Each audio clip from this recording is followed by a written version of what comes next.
Bismillahirrahmanirrahim. Assalamualaikum warahmatullahi wabarakatuh. Nama saya Muhammad Irfandi, Stanbook A3111189099. Pada kesempatan kali ini saya akan mempraktekkan cara mengajar menggunakan media. Ya, mungkin media yang saya gunakan saat ini sederhana sekali, tapi mudah-mudahan dapat bermanfaat untuk kita sekalian. Pada hari ini saya akan menjelaskan tentang Islamisasi di benua India atau masuknya Islam di anak benua India. Ya, langsung saja. Kalau kita berbicara tentang proses Islamisasi ke anak benua India, berarti kita berbicara tentang cara strategi Islam. Sebab terdapat beberapa fakta dakwah Islam di India ini dilakukan dengan cara damai. Setelah Islamisasi berkembang di anak benua India, maka mulai muncullah beberapa kerajaan-kerajaan atau dinasti-dinasti Islam di wilayah India. Ya. Langsung lagi, sesungguhnya usaha untuk menaklukkan kawasan India oleh para penguasa Islam telah dimulai sejak masa Khulafaur Rasyidin, namun selalu mengalami kegagalan. Baru pada masa dinasti Umayyah, khususnya masa Khalifah Al-Walid bin Abdul Malik, pasukan tentara Islam ini di bawah Panglima Muhammad Ibnul Al-Qasim. Mereka ini berhasil menaklukkan wilayah Sind dan Punjab bagian bawah selatan untuk dimasukkan ke dalam kekuasaan dinasti Umayyah. Ya. Dan juga masuknya Islam di anak benua India ini ada empat fakta sehingga masuknya Islam di anak benua India ini menjadi lancar.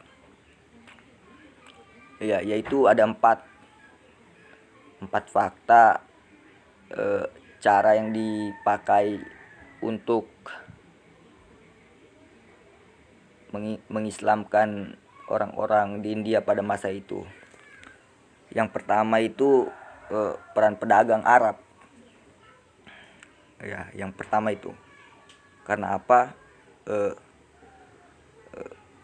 Sebelah tangan mereka itu berdagang dan sebelah tangannya juga menyebarkan agama Islam. Dan yang kedua itu mereka itu menawarkan Islam menggunakan cara-cara yang mudah dipahami dan diterima kepada masyarakat awam. Yang ketiga, peran para penguasa. Contohnya itu penguasa itu pada masa itu kerajaan. Dan yang keempat itu peran ulama. Peran ulama sangat berperan sekali pada masa itu. Dan juga ada tiga cara juga ya yang sering dikatakan oleh para ahli tentang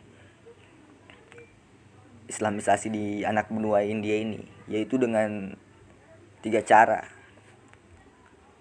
Yaitu yang pertama itu war atau perang, yang kedua itu perdagangan, dan yang ketiga itu pengajaran dari para mubalik atau para ulama. Ya, itu. Ya, kerajaan-kerajaan Islam di India ini juga sangat berperan ya.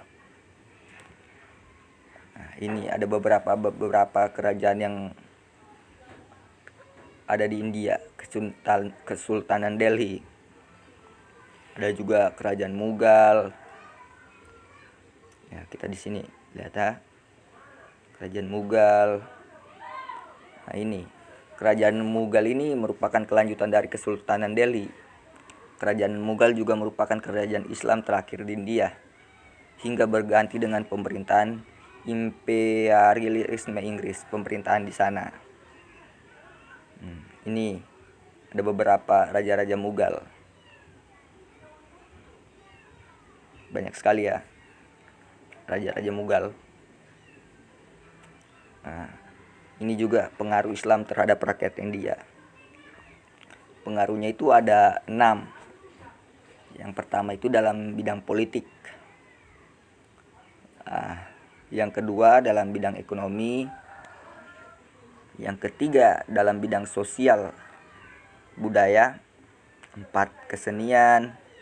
5 kesusastraan. Dan 6 itu ideologi keagamaan. Nah, itulah beberapa penjelasan saya tentang proses Islamisasi di anak benua India. Nah, kesimpulannya saya akan bacakan ya. Islamisasi di India, banyak yang mengatakan bahwa proses menyebarkan agama Islam di sana di anak benua India itu melalui cara perang, sehingga terkesan kejam. Tetapi tidak. Saya sudah jelaskan tadi bahwa proses Islamisasi di anak benua India itu ada juga menggunakan cara damai. Contohnya tadi para pedagang dari Arab. Mereka menyebarkan agama Islam, sebelah tangannya berdagang dan sebelah tangannya lagi menyebarkan agama Islam. Yang kedua itu biasanya raja-raja di India atau kesultanan di India mengatakan pada rakyatnya bahwa barang siapa yang masuk Islam maka dibebaskan dari pajak. Nah, itu. Mungkin itu saja yang bisa dapat saya jelaskan tentang proses Islamisasi di anak benua India. Lebih dan kurangnya saya mohon maaf, karena saya hanya menggunakan media sederhana ini, dan mudah-mudahan dapat menjadi manfaat untuk kita sekalian. Wassalamualaikum warahmatullahi wabarakatuh.